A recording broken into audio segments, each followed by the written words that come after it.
Good afternoon, everybody. Welcome to the final breakout sessions of the UW-Whitewater Will Forum. This is the 2:30 session, Cultivating Your Talent Pipeline. I am Jessica Smith.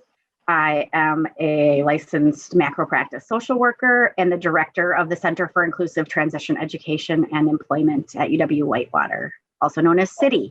And I'm here today with one of my colleagues, Georgianne. Hello, I'm Georgianne Manziarka. I oversee our Employment Connections program, which falls under CITY, and I'm a certified rehabilitation counselor and have worked vocationally with people since 1990, with people with disabilities. So we're here today to provide a little bit of an overview on CITY and the ways that you might be able to connect with us if you're an employer and looking for diverse, qualified talent. Particularly people with disabilities. So I will advance the slide. As I mentioned, I'm the director of CITY and Georgianne works as the program manager for Employment Connections. And so we are a sort of an applied research innovation center on campus that works on a variety of different activities in the fields of inclusion, equity, and employment. So we work on research and applied research. We've developed and implemented projects at local, regional, statewide, and national levels. That includes Georgianne creating and developing and implementing the Employment Connections project. We have demonstration projects, a professional development and training program, and offerings around youth and young adults with mental health and substance abuse issues, and other professional development for people who are clinical workers, as well as people who are working in the field of employment for people with disabilities. We offer consulting and collaboration with businesses, community partners, consumers or people with disabilities, and educators, assessment and evaluation, development and implementation, including the Accessibility Beyond Compliance tool that was shared yesterday.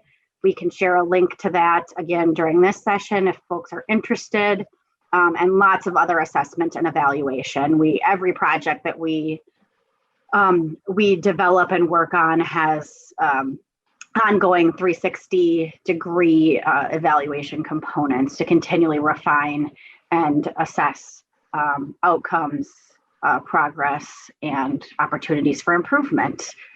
Because no one's perfect and we learn from our mistakes. Universal design expertise, you've seen Dr. Elizabeth Watson throughout,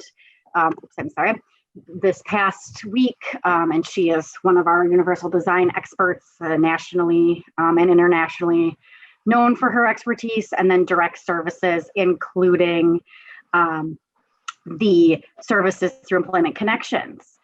So Georgianne, would you like to go over some ways that you work with job seekers with disabilities, including students, as well as services to employers? Sure. Well, I'm just going to start out too by saying Employment Connections was something that was started 5 years ago with Dr. Watson. Her vision on just providing students like assistance in getting in with the summer transition program, and we really wanted to help our students with finding employment or internships and on that piece. So that's when we started Employment Connections. So we have two sides to Employment Connections. We have a student side, and then we have our Division of Voc Rehabilitation side with consumers, which some are students and some are just community members. So we do work in the surrounding counties with DVR consumers. And some of those, so what we do with the placement services, we're a provider for DVR. And so that's direct placement services through DVR, where we're getting asked by them to provide specific services for individuals, be it students and or consumers out in the community. We may reach out to employers directly. We do internships or work experiences through DVR, job shadows. We're working with a lot of young high school students now, also in assisting them in getting some, maybe figuring out what they might want to do with their careers through job shadows, etc. And you know, we'll work with students all the way up to and with the consumers into finding that job, that full-time position or part-time position that they're looking for. So, and that's the consumer side. Now on the student side, what we do with employers is we will reach out to students and let them know if employers have opportunities. So we will send mass emails to all the students connected to CSD. We do have about over 140 students that have opted in to Employment Connections. So we might do a little bit more with those students. Those are students that have actually requested some more direct resume assistance and such. So we'll do a little bit beyond what Career and Leader Services is able to do with students, where we'll sit down directly and assist students with creating those resumes and such. And we provide resources to students on where to look for jobs or how to look for jobs and that sort of thing. We've had lunch and learns with employers in the past, which was a great way for students to connect with the employers, learn about their different internship or job opportunities. And those have been on campus. Given COVID time, we can do those virtually. We have not done any this fall. We are going to be reaching out to some employers to hopefully do some for spring. And we've set up interviews for after those lunch and learns. So employers were able to interview those students directly right afterwards. And we've also reached out to students via major, even for employers when they've had opportunities. So we're able to do that. And those are our various connections. And we're trying to make as many connections with employers as we can, because we also, especially when we're doing those direct job placements, we're not just requesting an employer hire somebody because they have a disability. We're finding those good matches and making sure the skills meet what you're looking for as an employer. We're not just sending employers anybody and taking up their time. So we're kind of can be a middle person in that way, where we can match people up that might be more appropriate and have those skills you're looking for that then you would interview. We also work with a number of different programs, like the Workforce Recruitment Program, which is a national program. It's a federal program that works nationally with colleges, where students will submit resumes and complete an application and do interviews. This year they're doing it a little different with COVID, but they get in a database that mainly is for federal employers. However, public sector employers can get access to that. And so that's called the Workforce Recruitment Program. It's just another way that you can connect to individuals with disabilities, students with disabilities that might be looking for internships or are graduating and looking for regular work. And we do share any kind of virtual career fairs or career fairs that employers might be having. We work with the Career and Leadership and Development on campus collaboratively and in working with students. And we definitely promote everything with our students with disabilities that Career and Leadership are doing, the job fairs and such. So, Georgianne, can you talk a minute on the mentoring program that you helped to develop? Yeah, well, it's a mentoring program that Old National Bank has. So basically, through Employment Connections, we will reach out to the students. They're mentoring students with disabilities. They get connected with an executive in Old National, and they're working with executives both out of Milwaukee and Madison. So currently, we had two that we're going to move forward, and one, there were some hiccups. So we have one student right now currently working with a mentor with Old National. I had just reached out to actually Old National and the student this week, and he said things were going fabulously. You know, it's a great networking opportunity, and what Old National enjoys about it is it's also a great learning opportunity for them. So mentor, just learning about different disabilities and such. So, and they do that not just here in Wisconsin, and I did connect Old National with other campuses. So our Madison campus, I got them connected to, and our Milwaukee campus, so that they can also start mentoring some students in those areas. So. Yeah, and that's executive mentoring, correct? Yes, with executive leadership, which is a tremendous. Yeah, it's a great program. If more employers would create those programs and reach out, we can get you students. Yeah, I think that's what's really exciting about having Employment Connections with us. And Georgianne, she has a long history working with employers and job seekers with disabilities, but also those connections throughout the education systems to really help identify students and really find that right talent for the opportunity that you're offering as an employer or business. So if you're more interested in internships or mentoring experiences, if you are a great spot for the a trial work experience or a job shadow or some informational interviewing all the way up for a job or a promotion and anything in between. So Georgianne and her team are fantastic. The entire city team is really eager to support businesses wherever you are in your journey, to design a program, identify talent, create and explore what would be beneficial for you, because everybody's experience and their journey towards inclusive employment, is a little different. And so depending on your culture, your current policies, your current workforce, we're happy to partner with you on that. One thing that go ahead, Georgie. Oh, I was going to say the Employment First grant that we just secured too, that is going to be working with high school students and getting a couple of student ambassadors and doing a job fair. So if you're interested in being an employer at a job fair, definitely reach out to us. And that job fair isn't going to happen until next year, probably next fall. But we're just going to be in the process of moving forward with that and trying to, probably in spring, we'll reach out for some student ambassadors and then we'll be reaching out to employers in the area. Yes, so that's a great mention that Employment First grant through BPDD will allow us. BPDD, you might want to say what that is. Thank you. Board for People with Developmental Disabilities. It's the Wisconsin Developmental Disabilities Council. And so they have been funding over several years, maybe even close to 10 now, initiatives to increase employment in the community for folks with disabilities, particularly intellectual and developmental disabilities. And so that grant opportunity, as Georgianne was mentioning, will really help us connect with employers and also support and expand the work with high school students, because we know that paid work experiences while you're in high school, especially if you have at least 2 paid work experiences, you are significantly more likely to be employed when you graduate, 5 times more likely to be employed. So if your employer hiring and engaging with those high school students is a great opportunity. Georgie, and I'm wondering if you want to share some of the highlights, if you have some examples of unique partnerships with employers or students that might help generate some ideas if businesses are listening about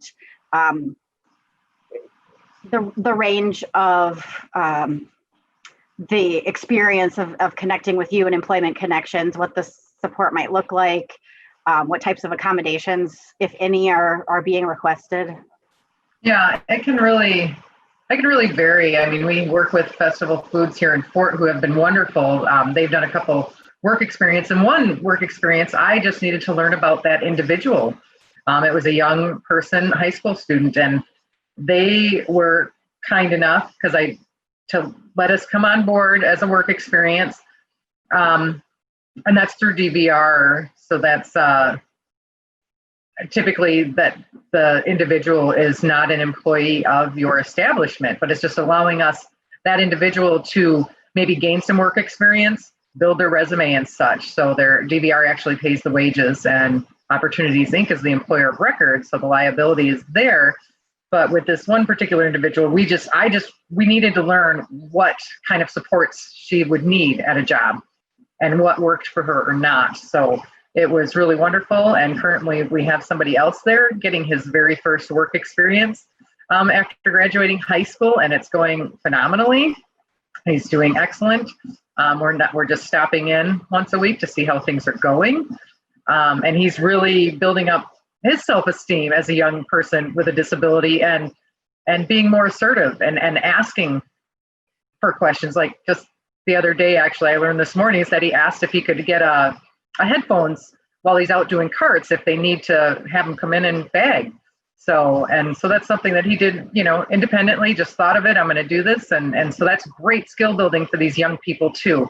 Very much needed. So, and that's with our younger population of students. And a lot of them are just still trying to figure out what they want to do and what they enjoy. So, and then we work with a number of other individuals, and basically if someone needs, there might be various accommodations that might be needed for individuals.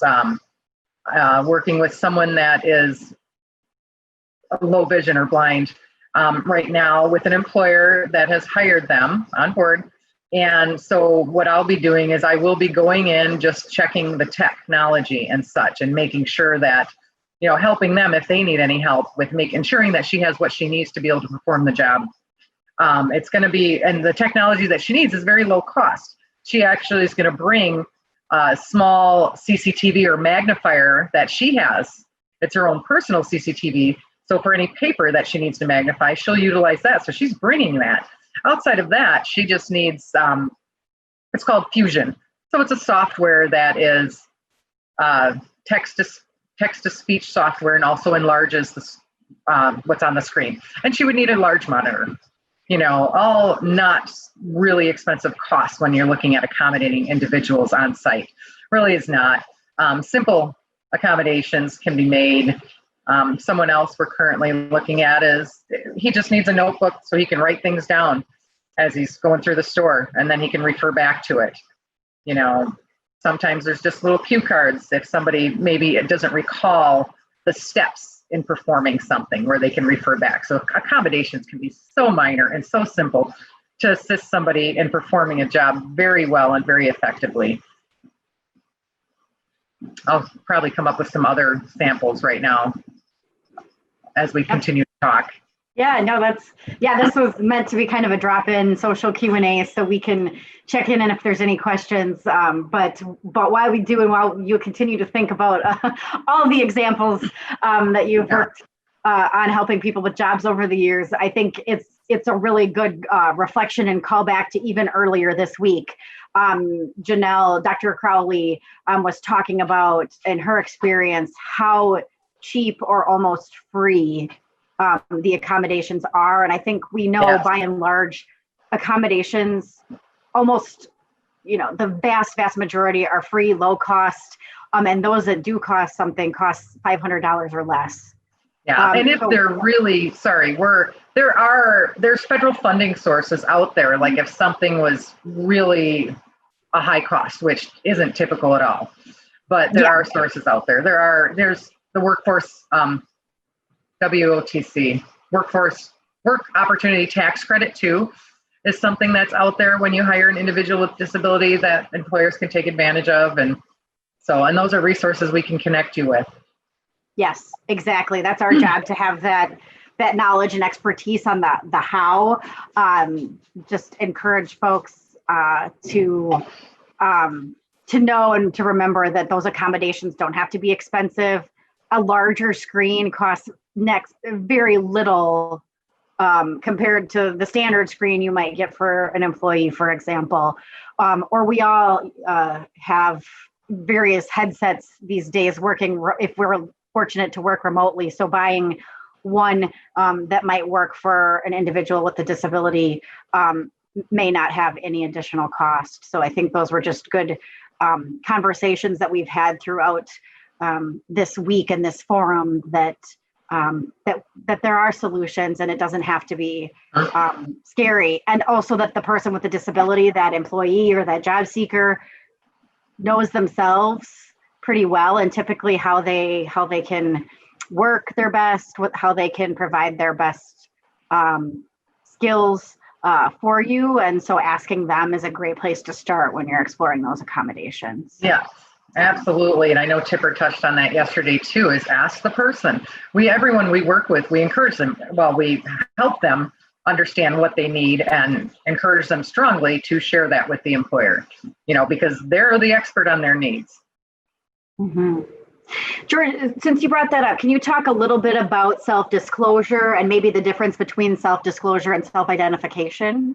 Yeah, we did that in our session. Today, I know with the I think it's section 501, the hiring goal, 508, hiring goal with the federal government for anyone receiving any kind of federal monies, you have that hiring goal of between 7 and 8% of people self-identifying as having a disability. So again, we talk with everyone we're working with, we explain to them the difference. When you're doing an application, do indicate that you have a disability, because that is just a self-identification. You're not disclosing, the person interviewing you is not going to know that you indicated that, so it should in no way interfere with your interviewing process and such. But the issue is as we've seen too, is it's not explained well enough when someone's being asked to self-identify. It's not explained that this is not a self-disclosure. So, and if you go watch our video, the previous video, there's more information on that. But anyway, so you need to really inform the people that are applying for your jobs, if you are asking them to self-identify, why you're asking. That's really what needs to be there, so they understand why that question is there. Otherwise, they think they're disclosing disability, and that person interviewing them is going to know that they are someone with a disability. And as you know, there's many people with invisible disabilities that you can't see that they have a disability, and they don't want to let you know before they might know if maybe they need accommodations or not. So, and then the self-disclosure is disclosing disability when somebody is going to be requesting accommodations.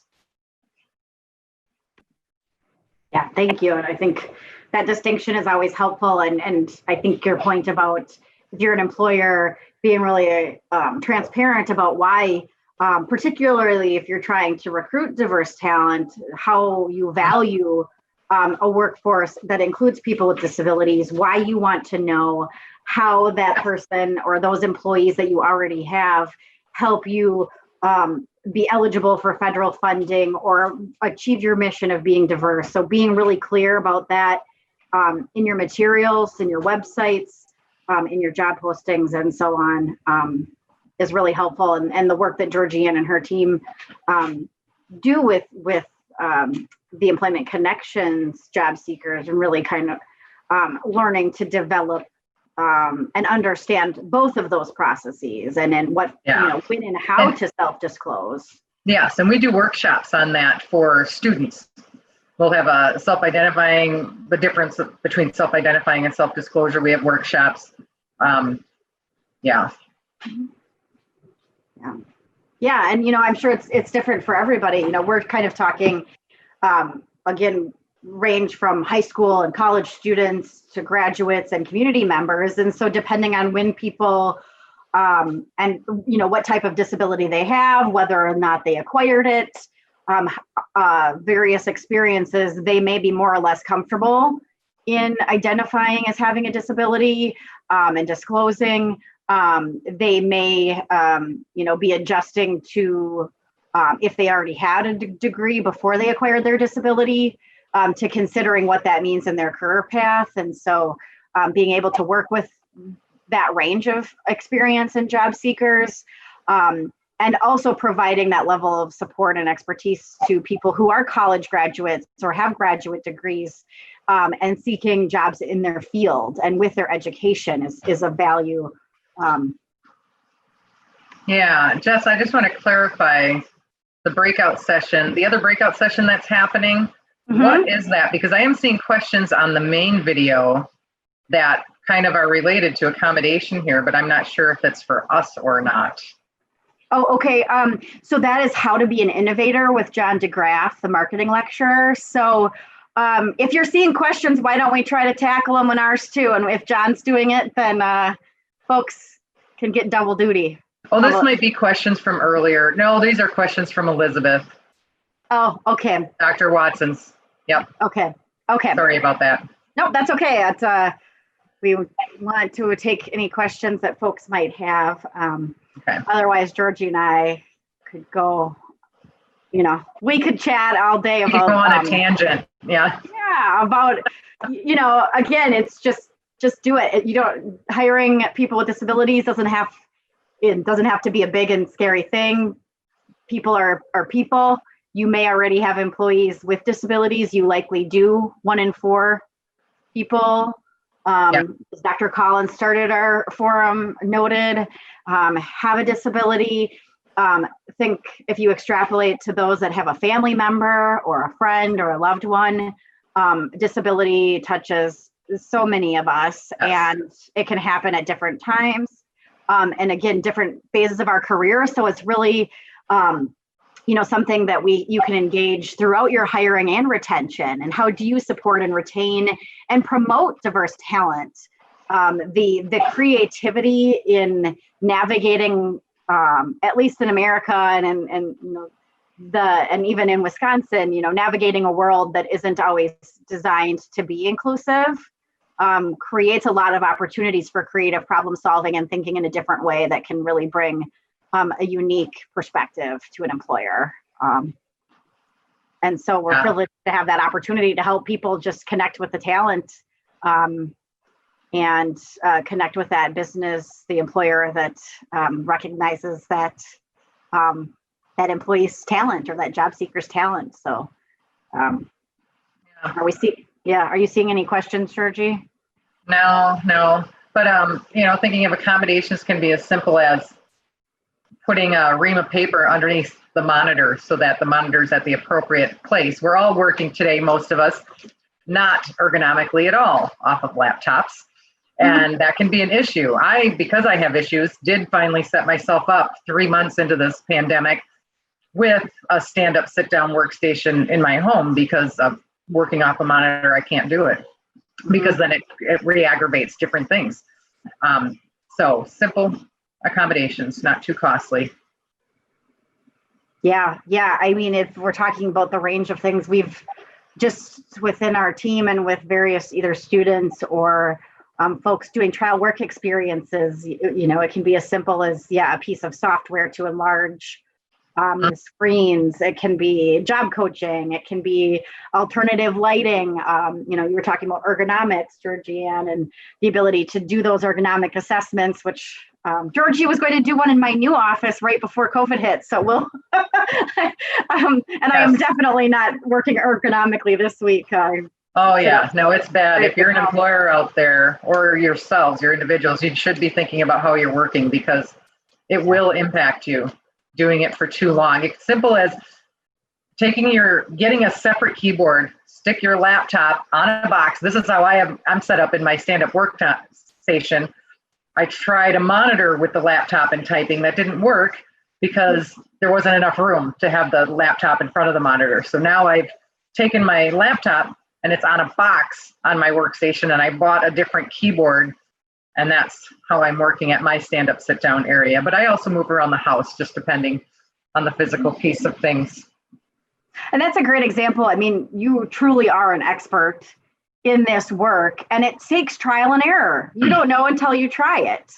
And so, I think that's a good reminder that we don't have to be afraid. It's a mutual process with the employee and the employer on what will work, and they may know and have great recommendations that they're bringing for what works, or you may need to try some things. And sometimes there's resources to test out technology and equipment, and it's also okay to just say, you know what, like, I value you. I want you to be successful here, and we're going to try this because this seems to be what you're saying. But if it doesn't work, then, let's try something else. Yeah. And Society's Assets is a great resource for trying out, like if you had an individual and you wanted to see if something was going to work for them. And I don't think there's any cost to that because part of the purpose is to figure out what's going on. And also for the blind, the Council for the Blind, I think, may have some resources, probably not the software, but other resources for maybe low vision blind. So there's a lot of resources out there. And again, we can connect you to those resources if you're unsure where to go. Absolutely. And to clarify, Society's Assets is one of the independent living centers in Wisconsin. And so they can be a great resource for, exploring. Yeah, as far as a local resource. Yep. Mm-hmm. Yeah. And then also what we talked about in our pre-recorded session is the Job Accommodation Network. That is a website. Get on it if you're an employer. Get on it if you're an individual with a disability. or if you have a family member with a disability that you're unsure they should get accommodated at work. Great resource, been around. I mean, I've been using it since the 90s. And their website has just gotten better and better, and they will list different sorts of accommodations and they even go by specific disability ideas. Just remember that just because it's listed there doesn't mean it's something that person with that disability needs.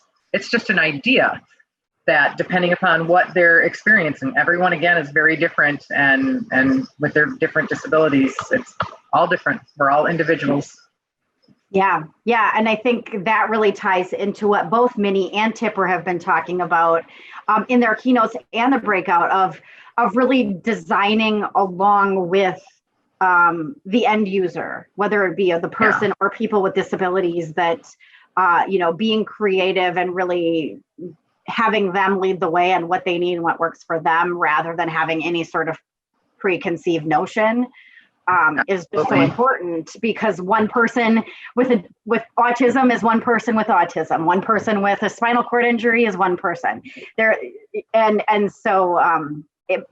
Jan Job Accommodation Network is a fantastic resource. I use it all the time.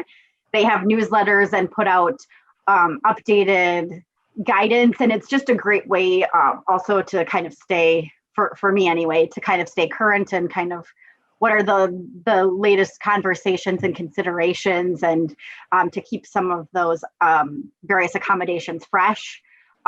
Thinking about COVID-19, I think one of the interesting opportunities is that it's created an opportunity for a lot of employers to think about flexible work schedules, flexible work locations, remote employment, and those setups. Now, that doesn't work for everybody. Not everybody with a disability wants to be working from home or telecommuting, but in investing in this infrastructure, or allowing a worker to start their day at a different time or take different breaks, those are all like free potential accommodations, and they accommodate not just somebody with a disability, but I think Minnie in her breakout yesterday was talking about working moms. So I'm a working mom, and due to COVID-19, my little one has been home with me much of the pandemic in a joyful and challenging way.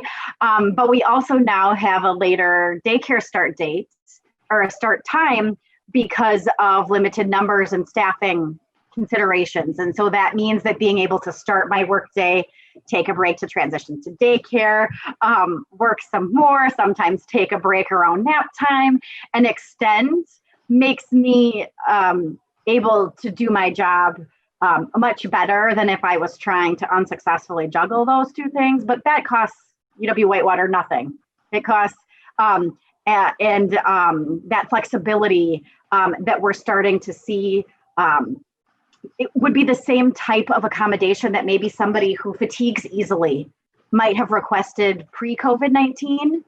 Said, I really do better if I can start a little later. It takes me longer to get going in the morning, and then I need to take a break to do some stretching or to just rest my eyes. And literally a couple of years ago, I requested to start at 9 as fall came around, because for my mental health to be good, I have to walk. And walking in the morning is the better time. So Dr. Watson was my supervisor at the time in Center for Students with Disabilities. So I started my day at 9 so that I can get that walk in as it got darker, because I didn't have a dog at that time and I didn't want to walk in the dark. And that was a simple accommodation, and then I worked later. Yeah. Keep my mental health going so I could continue to work. Absolutely. It makes great, committed employees that are present when working, because our lives aren't always black and white. Now, that's not to say if you're a teacher and you need to teach a class at 8 a.m., then that might not be reasonable for that employer. Or maybe it is. Maybe there are ways to adjust the schedule. But it's not a one size fits all. It's just an example that I think has been a unique aspect of COVID-19 in this pandemic, is that things that people with disabilities or working moms or people caregiving for younger or older generations have all had to navigate And sometimes we're told no. And I think we're able to see that it doesn't hurt the bottom line, and it truly can expand opportunity and reduce turnover and that commitment. So I would encourage all of us to continue to think about the ways that we can leverage this experience, that we can retain it. And we can think about the technologies that we've invested in for remote work. It may not be all day, every day. It doesn't work for every job, but for those that it does, sometimes you might get a better day out of somebody if they can run to that physical therapy appointment and then work without having to do that commute in between. As challenging sometimes as a pandemic can be, and it really has had a disparate impact on folks with disabilities who sometimes frequently have pre-existing health conditions that may make them more susceptible. And certainly in Wisconsin, sometimes more congregate living situations, especially among the elders, that can put them at just more easier exposure to a contagious disease, but to really think about how we can just be creative and support people to work and to. Yeah, absolutely. And I just want to go back to the Job Accommodation Network too. You know, they have a great website, but also they are very responsive to phone calls. I've called them with questions and had discussions. So that's a great plug. I think sometimes, and you stopped me, our acronyms and our alphabet soup and all these resources and all these terms and all, the desire of people to label and make things. Sometimes I think it can feel really complicated and scary and overwhelming. We've got some misconceptions from employers and from people with disabilities, that about work, about benefits, about expense, about capabilities. And I think hopefully through these 3 days and through the work that City is doing, Employment Connections, other colleagues, is that we're helping to demonstrate that it doesn't have to be that scary. There's people that can walk along with you. Yeah. Absolutely. And we do have one question from the chat, if you're interested. Oh, wonderful. Thank you. Yeah. I didn't see it. I don't see it. The question, I can read it for you. The question is, my son is still in middle school and is identified with a learning disability, but his memory and executive functioning and speech are all fairly low. I expect that he will need additional help in vocational preparations. What can I do to help connect with appropriate vocational experiences while he's still in high school? And did they say middle school? Well, in high school, you definitely want to reach out to their teacher and their team saying that you want to get your son connected to the Division of Vocational Rehabilitation. That's going to be your starting point as far as looking at vocational stuff for your son. So remember that DVR in high school, they are getting connected with high school students now, I think starting at 14. And they're putting together, job shadows. Like I said, with high school students, we've been doing a lot of job shadows that might move into doing that plan, the job development plan, where providers help then that student create a resume. And even if they've had no experience, we can create a resume. And you create it, and if he's involved in anything too, probably encouraging in high school, any kind of involvement, be it volunteer or sports or whatever, because that also does help create the resume. And employers do look at that too, especially on a young high school. That kind of involvement is fine if it is an employment or any volunteer stuff. But yeah, getting connected with Division of Voc Rehab for sure. And with the memory and things like that, there are going to be some simple ways that he can be accommodated at a work site. Do you want to give some of those examples, Georgianne? Well, like I said, there could be, if someone has, say if it comes to multiple steps, a job could be simply broken down to less steps. Those can be written down or it could be picture cards depending upon the individual. And there could be checklists, it's all going to be very much dependent upon that person and probably what the job and the tasks are. But there are easy ways to accommodate so many things out there, and job tasks and such. So, but again, get connected soon. I actually had helped a friend of mine last year get connected. He's my massage therapist. And I said, oh my gosh, you have to get your son connected to DVR. And he was a senior or junior last year. So, and he did get connected and he did these job shadows. And he did get a job for the summer. So, and actually my sister, her son's on the spectrum. And I've been talking to her for years because she was so worried that what would happen. I sometimes made her cry actually, because I'm like, he's going to be fine. He's going to be working. And she couldn't comprehend that as a mother. And she's out in Washington. So she got him connected and he's been doing these, they're not job shadows necessarily, but more involved with the more job, I can't think of the name, but he's participating in a multi-week thing, learning about different jobs. And he has done some shadows too, but yeah, so get that connection to DVR. Don't let anybody, say that, no, not ready yet or anything. As soon as he's eligible to get connected to DVR, I'd say get him connected. And it doesn't have to be a fast process. You can start slow. And DVR here in Wisconsin also now has this Explore Work, which is something that we started doing also. So we're providing that service to consumers, and that is for the young high school students. So I have my student employees doing it, so I didn't go through the training. But there's 5 modules that they work through with the high school students and helping them determine what career path or what they might enjoy and such until they come up with a career goal. So now as they're finishing up these 3 high school students that we're working with, they each now have an interest area, and that's probably then going to move. I think job shadows are part of Explore Work too. So that's right. Job shadow is part of Explore Work once they start figuring out what they want to do. And so then that might work more into afterwards where they might do a work experience and next steps from there. So absolutely. So that's another great service that DVR is providing for young people is the Explore Work.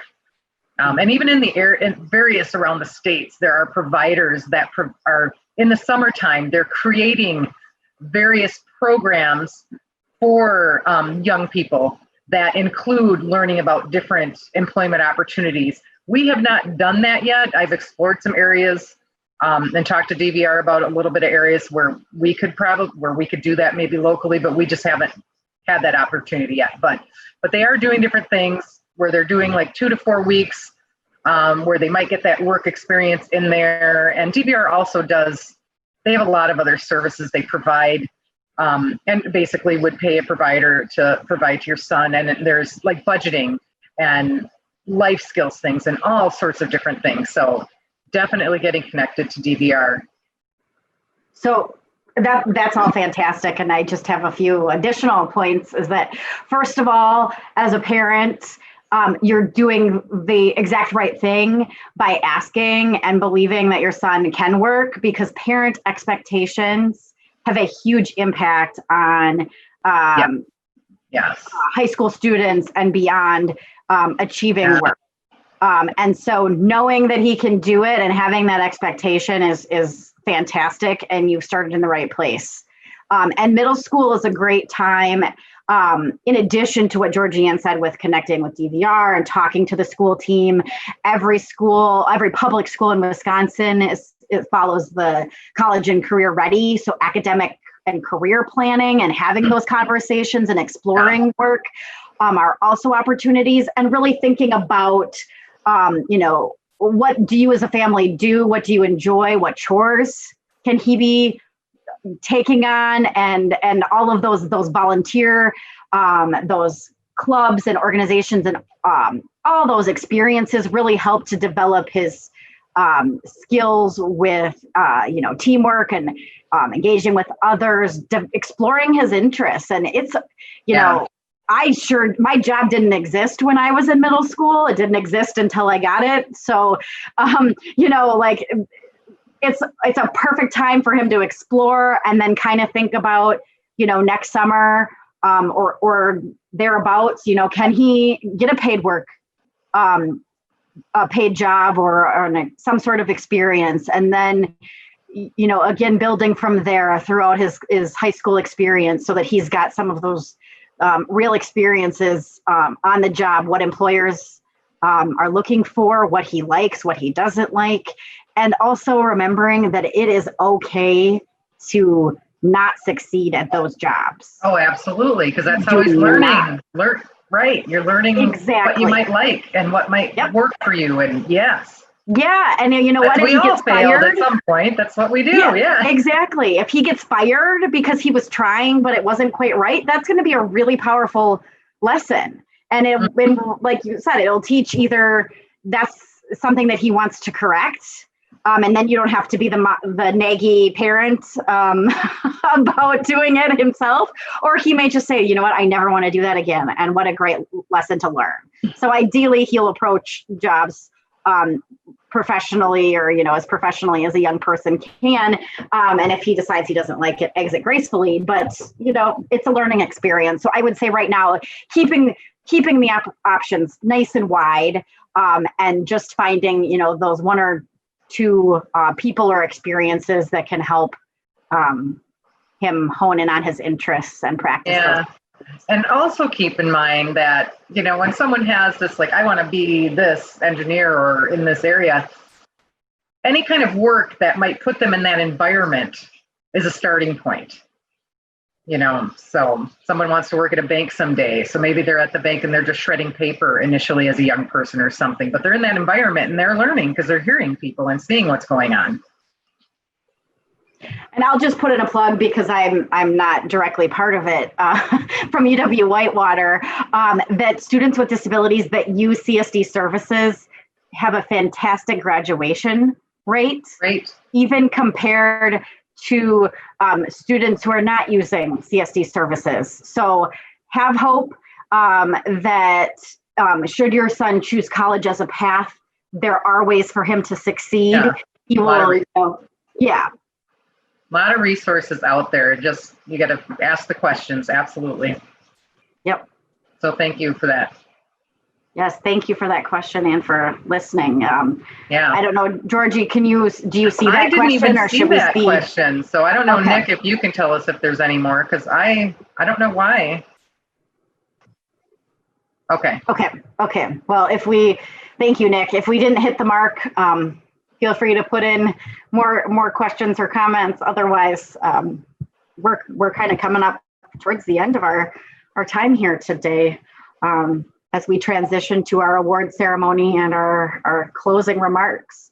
I will put a plug in as long as we have the opportunity that the 3 employers being recognized all have a commitment to hiring people with disabilities, including people with developmental disabilities, into inclusive job opportunities, which means integrated with people without disabilities, and doing work across their businesses, and have really had a commitment to inclusion and a partnership with UW-Whitewater. So if you do have a chance to stick around and honor and recognize those 3 employers, we would welcome you to do so. Georgianne, would you like to say anything else? Well, well, thinking about employers in the area and stuff, I've actually used UW-Whitewater in different departments and people for various job shadows, for be it high school students, community consumers, or our students. And we've done work experiences on campus. We just, if you're in the Whitewater area, just knowing that sometimes it might be challenging for travel for people or young people if they don't have their license or anything. So, you come up with, you get creative in who you work with and contact and connect with. So that's a great point. And you're prompting me to share the final slide, which is just how do you reach us? You can connect through Employment Connections on LinkedIn, or we have an email, and you can find us on our website. You can search CITEE City in Google at UW-Whitewater, or you can use the URL, and that will take you to our website. But we are direct to us in this, by going to city. Nick, did you have another question?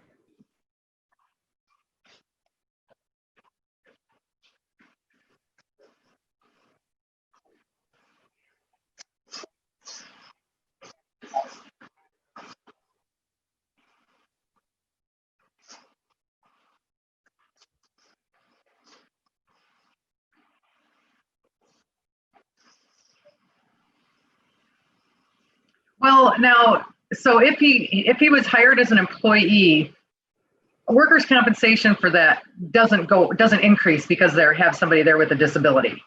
So, really, they just have to understand there is no increase in liability just because it's an individual with a disability. And I guess at this point, if you didn't have anyone direct to support him, like working through DVR, where maybe he could have a job coach, you can let him know that you could be that touching board. You can be there initially with your son while, to see what he might need or not. And again, the Job Accommodation Network, as far as looking for potential ideas that might be ways to accommodate depending upon the job, would be a great resource to start looking at now, because there are a lot of different ways to accommodate out there, and it really depends. But, employers, there is no increase in liability, no increase in workers' compensation or anything for hiring an individual with a disability. Yeah, I think that's a great point to make, is that it's definitely a misconception and a concern from employers. But people with disabilities are not more likely to have workers' compensation. Or injuries, Injuries, absenteeism, or anything. So in addition to what Georgianne recommended, I would also consider that, that employer or those employers that you're thinking about, and whether you think that would be a great fit for your son or not. But if that employer, that business, doesn't feel comfortable, don't give up, don't lose hope. You can engage in the resources, it could be consultation with us at City or DVR or whatever, but keep looking for that employer, because there are employers out there that will recognize your son's talent and recognize that it's not more of a liability. And, it may be that business, if they're a smaller shop, for whatever reason, may just not feel comfortable. And we'll work on all, that's part of our bigger systems change, is to help, culturally us understand that it doesn't need to be scary and costly and hurt your bottom line. It actually can help. We've shared, and we can continue to share, some resources about how it's better for your bottom line. It's better for your customer base.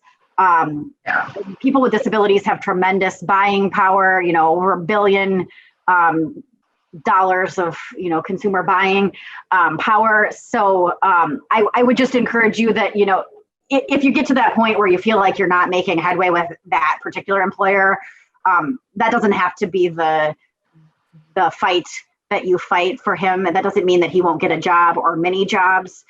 There's others out there. And also something that you might want to consider too is, I did a lot of this in the 90s, but it's like a sensitivity training where, it might be, and I don't know your son's characteristics or anything, but I'm just thinking, you basically, there's times where in the past I've stood up in front of all the employees and just kind of told them about the person that was coming on board and what that person needs. And maybe, like I've worked with people that maybe had outbursts, and then let them know that, well, they might react this way, but this is what you should do, or, this is how it should be handled. You can also just do that in a letter and simply write things out to make them feel more at ease. Oh, okay. It's that simple. It's really not a big deal. I have nothing to worry about. That's a great point. And I think on the flip side, I will say, I'll give a shout out to small business, that a lot of times small businesses are the employers that hire people with disabilities, and can be fantastic employers, because they sometimes can be more nimble and flexible with policies and procedures and job descriptions and so forth. So I definitely want to give them a shout out and encourage them to continue that, and to encourage you to consider them. It could be anything. Some people aren't comfortable having teenage employees, or having a teenager with a disability on site. It just may be unfamiliar territory, and that's where Georgianne's comments. It's the education, it's the education. You have to educate, because people aren't educated on disability. I mean, even the students in CSD, that's what we tell them, is you have to educate the professors, because they don't know what your needs are. That's really what it's about, and that's what we tell students seeking. You have to educate the employer. That's really what it is, and don't be afraid to do that. And also Job Accommodation Network. I have had people print that information down at the very bottom. If you go to a disability specific area, there's a PDF Word doc that you can click on. You can print that and you can give that to an employer. And you can even mark what accommodations, what your son might need. So, and indicate for them. But that way it also, because those documents also have like a definition, so spectrum or whatever, that cerebral palsy, they'll talk about it, they'll give an example of accommodations, and then they list different areas that might need accommodation and how you might go about doing that. So you can share that with an employer, absolutely. Georgianne, can you see my screen with the Job Accommodation Network? Yes. Oh, yeah. Okay. I just wanted to point out, it's askjan.org. Georgianne shared it with her student co-presenters in her pre-recorded session, and I believe we shared it in a few of the other sessions, but it's askjan.org. They have a fantastic... Yeah, it really is. So the A to Z, if you see the A to Z up there, that's the A to Z index that you could click on, and it's going to bring you... You can do it by disability, limitation, work, you see all that. But typically I always start with going by disability. And you just click on something and. Yep, so I'm navigating to learning disability. You mentioned your son had ADHD. Oh, that's with memory and stuff. Yeah, that's right. So, and it talks all about that, things to consider. Executive functioning deficits was one. Look at all. Yeah. So if you go to the very bottom, because it's easy to miss. Wait, down there. Yep, you were down. So you have to go all the way down to the bottom of the screen, the page. And that's where where publications, that's where you can print it. Accommodation and compliance series. That's where you can download a Word or PDF, and you can actually print that document then. I don't know if you can and see it that. lays it all out. It's easier to follow and read if you just go to that area and open it and look at it versus what we were just looking at. Yeah. Yeah. And if you as a parent or somebody supporting a job seeker or a job seeker yourselves, you could certainly share this as a resource for the employer if they're interested and willing to learn. They just don't know.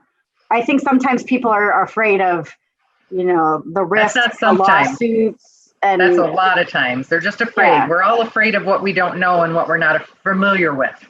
Yep. So, and nobody's familiar with Jess until you meet me. Nobody's familiar with Georgianne. And so again, it's part of our job to educate people that we interact with about who we are, what we need, how we learn best, how we interact with the world, and how you can get the most out of us as employees. And so fortunately, there are a lot of tools and resources that can help provide some of that education and that starting point. And then it's just up to, Yeah, absolutely. Okay. Good. Okay, I'm going to stop sharing. Thank you so much for your questions and your follow-up comments. Georgianne, any closing thoughts that you'd like to add before we end our session? No, individuals with disabilities is a very much untapped pool of very talented people that will do more than just good work for you. When you have that diverse group of people in your workforce, it's just a better place to be. Well said. Please don't be shy about reaching out to us if we can provide any further assistance. Please check back to the virtual Will Forum. If you would like to watch any of the on-demand recorded sessions from the past couple of days, they'll be posted by Monday captioned. for any today. Yep. Posted and captioned. Once they're posted, they're all captioned, closed captioned. So. Yes. Fantastic point. So definitely, please feel free to check that out. And otherwise, our award ceremony will begin at 2:45 p.m. Thank you. Have a great weekend. All right, thank you. Thanks.